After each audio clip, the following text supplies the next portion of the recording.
where we left off, which is, again, this is part 3 of our 3-part mini series, Trump Derangement Syndrome. We're picking up on point number 8. Point number 8 is this.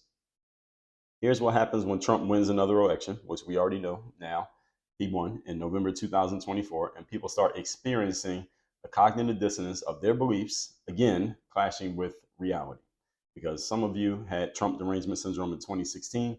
You had it again in 2020. In 2016, you were upset and couldn't believe it. 2020, you were happy when Joe Biden, quote unquote, won the 2020 election, which has become more into question now after Joe Biden got so many votes, and now Kamala Harris got maybe 10 to 15 million fewer votes. But then as the weeks went on after the 2024 election, just more and more votes kept coming in for Kamala Harris, just randomly weeks after the election ended. Very questionable for as far as I'm concerned, extremely questionable. And it brings how Joe Biden got so many votes really into question in 2020. And the answer to that question is because of the shenanigans allowed with voting from home and mail-in ballots, et cetera, that a lot of votes that happened for Joe Biden in 2020, I do not believe were real votes. And I believe Donald Trump won 3 elections in a row. I would say that. I'm not so gung-ho about it. I'm not so gung-ho as to like fly to Washington, D.C. on January 6th level. But based on just the basic things that we can all accept, Biden got the most votes ever of any candidate in history. Is Joe Biden the most popular candidate in history? No. He wasn't even more popular than Barack Obama at all, not more popular than Hillary Clinton, and probably not more popular than Kamala Harris. How did he get more votes than all of them? All right, that's one. Secondly, Kamala went right back to the same similar numbers that Obama and Clinton had gotten. Third, of course, we have a growing population in America, so we know there's going to be some uppage of the number of votes total, because about half of the voting public votes every election, about half the population votes every election. And how did Joe Biden get all those numbers? And we just look at the circumstances of the 2020 election with the mail-in ballots and all of that stuff. There was some shenanigans that went on. All right, clearly, there was some shenanigans there. So I'm saying all that not because of the actual point, but since I'm thinking about it, I just wanted to make sure I'm on the record saying that. So when people experience this cognitive dissonance, they go through all 3 of those beliefs. Let's remember the 3 beliefs that you have to get TDS. Number 1, Trump's a bad person. Number 2, most people are smart and logical and moral. And number 3, there's no way he can win because of points number 1 and number 2. So people go through all 3 of those beliefs, which is what a critical thinker does, and they have to decide, they go through all 3 of those beliefs and they have a choice as to whether to challenge the beliefs. That's what a critical thinker does, is to challenge the beliefs when they experience a cognitive dissonance, or they can reject the reality that is right in front of their faces. Now, let me ask a question. What do you think most people do? So cognitive dissonance is you thought Trump is a bad person. Most people are logical and smart. Therefore, Trump can't win. Now, reality has smacked belief number 3 in the face because he did win, which means something about beliefs number 1 and number 2, something was wrong. There was a lie somewhere in beliefs number 1 and number 2. So you could either, A, challenge your beliefs. Maybe you were wrong that Trump's a bad person. Maybe you were wrong that people are morally upstanding, smart, and generally good. Or B, you can just say reality didn't happen. What do you think most people did? So the answer is, actually, let me back up. If you saw the movie The Matrix, remember that movie from 1999? Then you understand the concept of the red pill versus the blue pill. If you didn't see the movie, it's okay. Let me make it really simple. So at one point in the movie, the main character gets introduced to this option. You can either take the red pill or you can take the blue pill. There's a binary option. The blue pill is the pill you take if you want to just keep living your life and believe everything you've already believed, and you can just go on living happily ever after as you are. Things are not going to change. It'll pretty much be more of what you already accept, understand, and know about. That's the blue pill. The red pill, on the other hand, is a slap in the face with reality where you're going to find out how things really are. A lot of your beliefs are going to be turned upside down, and you're going to find out that a lot of what you have believed to be true is actually some bullshit. But good news is we're going to tell you what is actually true. So now you know the real reality of life. You can either take the red pill or you can take the blue pill. Which one would you like to take? If you ask most people, with the framing that I just gave, most people would probably say the red pill. But if you gave most people truth serum and let them choose quietly without anybody knowing, most people would take the blue pill. Most human beings would take the blue pill because most people don't want to be avowed of their bullshit and avowed of their beliefs. Why? Because that makes people very, very emotionally and mentally uncomfortable to find out that what you've always believed ain't true. Most people don't want to deal with that. So therefore, they rather just keep taking the blue pill and feel comfortable rather than take the red pill and get uncomfortable. Because the red pill requires discomfort. You'll know the truth, but the truth is uncomfortable. All right, the truth is not friendly. Our lies are friendly. The truth is not friendly. The truth is just what it is. It's cold. It's a splash of water in your face. All right. Any of you see the movie The Wolf of Wall Street? You remember when the woman who was playing the wife in The Wolf of Wall Street, I didn't know who she was then, but know who she is now. Her name is Margot Robbie. And she was playing the wife, and the main guy who was playing Jordan Belfort was a real person, but the character that was Leonardo DiCaprio, right? So remember when in that movie, every time the wife got mad at the Wolf of Wall Street, she would just throw a glass of water in his face while he was sleeping.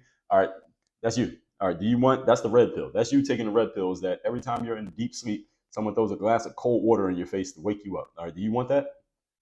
All right, see, the red pill sounds good when we're just talking about it, but then when you think about it, when I make it more visceral for you, you might make a different decision. See, what the red pill is a slap in the face with reality. That's what reality does. It slaps you in the face. Any of you ever been slapped or punched in the face? Everyone, at least males, everyone should experience it because it sounds good to talk about it. It doesn't feel so good to have it happen, but it's what you need many times. And it shows you how many of the things you have come to believe are actually bullshit. And the good thing about taking the red pill is that now you'll know what the bullshit is and you can wake up out of your fucking delusions. Now, again, the question is, do you want to take the red pill or the blue pill? I'll let you think on that question as we move on to point number 9. The topic, once again, is we are on part 3 of our mini series on Trump derangement syndrome. Number 9. Most people live their entire lives taking the blue pill for breakfast, lunch, and dinner. I just told you this. So when Trump wins an election, the first challenge is to your own belief. Okay, what are the things we only got 2 options to challenge. Trump is a bad person. Everybody's morally upstanding and smart and logical. So the first one is Trump's a bad person. Is Trump really a bad person? Maybe you were misled by the media. Maybe your friends gave you out of context information. Maybe the media was giving you things out of context. Maybe your emotions were painting everything Trump said in a negative way. Most people do not question this first belief because it is based on them accepting that maybe they got fooled. You see, here's the thing about the 2 beliefs that you're questioning. One belief is you believe Trump's a bad guy. The second belief is that everybody's a morally upstanding, logical, and smart person. See, belief number 1 is based on you and your ego. Belief number 2 is based on your trust in humanity. Now, again, let me ask you, which belief do you think most people are willing to challenge, and which belief do you think most people would never challenge? Again, let me tell you your options. The first belief is challenging your own thinking. The second belief is challenging what you believed to be true about other people. So it's what you believe to be true about yourself, then versus what you believe to be true about others. Really, that's really what it comes down to. Because challenging the first belief that Trump's a bad person, well, you could just say, well, maybe I got bad information. Maybe he is not as bad as I thought he was. Maybe the media just made him look bad or tried to make him look bad by mischaracterizing every single thing they said and told us about him or that came from him. And I just got fooled because I was listening to too much of the wrong information or too much of the same side of information. That would just be challenging yourself and saying, okay, maybe I believed some things that simply were not true. But see, if you challenge belief number 2, which is most people are morally upstanding, smart, and logical, all that means is instead of putting the blame on yourself for accepting the wrong story, now you put the blame it is on you, but really most of the blame you're putting on other people. Oh, I thought most people were smart, good, and morally upstanding. Turns out most people are stupid, bad, and they are voting for their own demise. Now, let me ask you a question right here. What do you hear most people saying after the 2024 election? Some of you, I'm talking about you. What are you saying after the election? You could either say, maybe Trump's not as bad a person as I thought he was, or you could say, oh, I thought everybody was good. Turns out these people are idiots. Turns out most of the people in America are idiots. Most of the people in America are voting for their own failure. Most of the people in America don't care that a person has been through bankruptcies, has had multiple wives, that cheats on his wife, that had sex with a porn star, that committed fraud, that tried to overthrow the government, that tried to challenge a free and fair election, who staged an insurrection, who is going to destroy the Constitution, who's going to be a dictator from day one, who will never leave office once he gets into the White House. Most people voted for that. Too bad. I thought most people were smart. Too bad I was the idiot. Most people are stupid. See, that's sarcasm. You can see what you're really doing is putting the blame on most people. See what I'm saying there? That's really what you're doing when you choose option 2. You're putting the blame on most people. And this is what I saw a lot of highly educated, allegedly smart, morally upstanding people doing after the 2024 election and expressing their Trump derangement syndrome, that the only reason Trump won is not because anything that they believed could possibly be wrong. No, it's that everybody else is too dumb to be as smart as you are, and that's why they made the wrong decision in voting opposite from how you voted. That is Trump derangement syndrome right there. It can't possibly be that you were misled by the information you took in. Can't possibly be that your friends just gave you out of context information. Can't possibly be that your emotions were manipulated to paint someone in a negative way. None of those could possibly be. All right. Most people are not willing to question this first belief because, again, it's a challenge of your ego for you to admit that maybe you were misled, fooled, or led astray. And in 2016, when Trump won, first thing I did was challenge my ego. All right, maybe I was misled and led astray. Maybe I'm listening to too many people who are on the same side of this conversation. How about I listen to some people who are on the other side and see what they had to say? That's exactly what I did. I started listening to people who were on the other side of the Trump conversation, people who were talking about him positively, and I started listening to what they had to say and said, oh, these people are not crazy. They have different reasons that they're supporting him than what I heard from the other side of the conversation. See, the other side of the conversation is that anybody supporting Trump is just racist, misogynistic, homophobic, xenophobic. They want to destroy the country and they just only want it to be for rich white men. That's the only people who vote for Trump. That's what I heard from one side of the conversation. When I started listening to the other side, I realized there's a lot of other reasons why people supported Trump. And that's how I relieved myself of Trump derangement syndrome. But it required the humility of accepting that maybe I had been fooled. But you got to be humble to accept that you've been fooled. And most people who think they're smart will never accept that they've been fooled because they believe they're too smart to get fooled by anybody. And again, I'm looking at you, highly educated folks. I'm looking at you, college degree holders. I'm looking at you, supervisors. I'm looking at you, bosses. I'm looking at you, those who read books and write books. I'm looking at you. Yes, I'm talking about you. I'm talking to the smart people out there.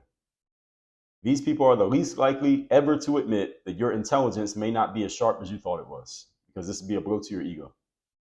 Critical thinkers don't mind challenging their own intelligence because they want to know what's true, not validate what they already believe. There's a difference. When you get indoctrinated through the educational system, you learn to validate what you already believe. Because the educational system is all about telling you what to believe and then you proving that you have accepted it by passing a test. That's what the educational system is. So it teaches people to be indoctrinated and to be proud of your indoctrination because of the award that you got for the indoctrination, also known as a diploma or a degree. That's how it works. So this is why highly educated people are the least likely to ever challenge their own intellect. Doesn't mean they can't, just means they're the least likely. See, the second belief, again, is that you think everybody thinks like you, and that means they're good, logical, and rational. This one gets challenged a lot when it comes to Trump, and this is what the moralizers do. And I'm a big advocate of being careful of moralizing. Moralizing is when you wag your finger at another person because you say that something's wrong with them as a person because of something that they did, thought, or what you think they did, or think that they think. So a lot of people did a lot of moralizing when it comes to Trump. You want to hear it? Go on social media and look his name up. You'll find plenty of it. And then you got the moralizers who moralize up against the people who support Trump. Oh, you support Trump because you're just not educated enough. You support Trump because you're racist and you're white. You support Trump because you're black because you don't even know that you're signing up for your own demise. You're signing up to get put back in slave chains.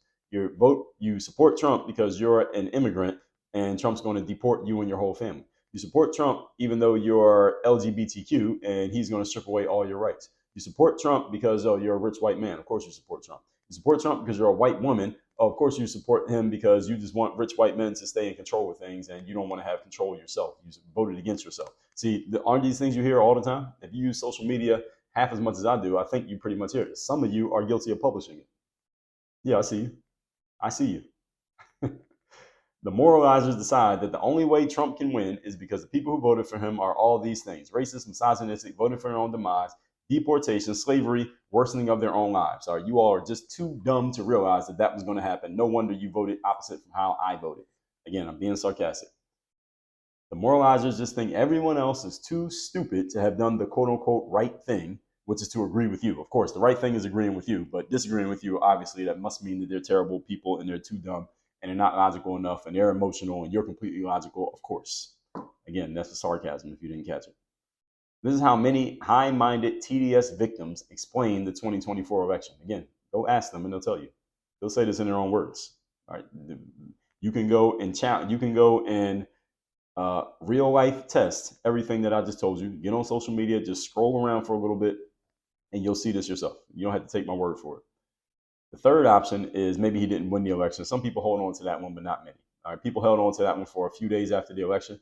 He won the election on Tuesday. From Wednesday, Thursday to about Friday, I still heard, maybe even into the next week, I heard a few people still holding on to this. Hey, wait a minute. Let's make sure he didn't Let's make sure Trump actually won. Hey, let's maybe Kamala actually won the election. By about the Tuesday of the following week, people dropped that one and they moved on to the cognitive dissonance of the other cognitive dissonance option, which is option 2, which is most people are just not smart enough and good enough like I am to have done the right thing like what I did. Complete bullshit. Moving on to point number 10. Today's topic, once again, is Trump derangement syndrome explained, explaining where it comes from and how it happens. So in conclusion, to everything that we've said here in this series, I say all this to help you understand that the world that we live in now, where we can access any information we want from any source 24 hours a day within arm's reach in that little device you got in your pocket, this was supposed to make us smarter and more informed. Wasn't that the point? Remember those commercials back in the late 90s about the information superhighway? How we were going to have so much access to information so easily and at our fingertips, literally all day, every day. Information superhighway happened. All right, we're running on it right now. All of us are running on the information superhighway right now. We can access any information anytime at our fingertips for fucking free. It was supposed to make us all smarter and more informed. Wasn't that the point? Now, what has it actually done? It's made us dumber, more divided, and it's caused people to dig even deeper into their own belief systems, regardless of what reality is showing them. So the information superhighway did get built, but it led down a road that we weren't expecting to go down. That's what actually happened with it. Sent us in a direction we didn't think we were going. The information age has become the ignorance age, interestingly enough. Ignorance simply means to not know things, because more people are bought into quote unquote knowing things that they don't actually know.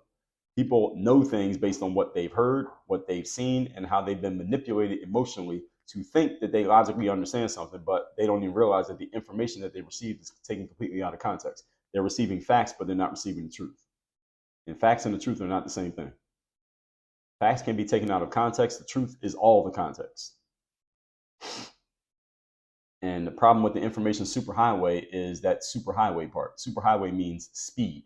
The problem with consuming things with speed is that you don't take the time to get the full context. This is why people will watch a 90-second clip, but they won't watch the 30-minute video. So the 90-second clip tells you some of the context, but it doesn't tell you all of the context. So you only got part of the story, but then you go running the rest of your life with that part of the story without getting the rest of the story, and then you call yourself informed and educated. You're not informed. You're not educated. You only got a piece of the information, but you think you have it all. See, this is what the information superhighway has done. It needs to actually be an information walkway where people walk and slowly get information so that you have the full context. See, we already had that back in the days. This is when people would go to the library, we had the information walkway. Now we got the superhighway. So the challenge here is getting people a walkway's worth of information while they're trying to run on a highway. That's the challenge. That's the challenge that we live in. People like myself, we live in that challenge. Right? This episode right now, as of this moment, we're about 20 minutes into this episode. The challenge that I have is getting you to take in the full 20 minutes rather than just a 2-minute clip that I put on TikTok. You follow what I'm saying here? So a lot of people know things that they don't know, believe things that aren't true, and they come up with rationalizations and justifications for continuing to believe things regardless of what's right in front of their damn faces. And again, some of you listening to this are guilty of this. I'm not here to try to reverse this effect. I'm not in the business of changing minds. It's possible, but it requires a commitment and it requires a certain amount of resources that I ain't willing to give in order to change people's minds. I'm not in the mind-changing business. It's not a good business to be in. Trust me, I've tried.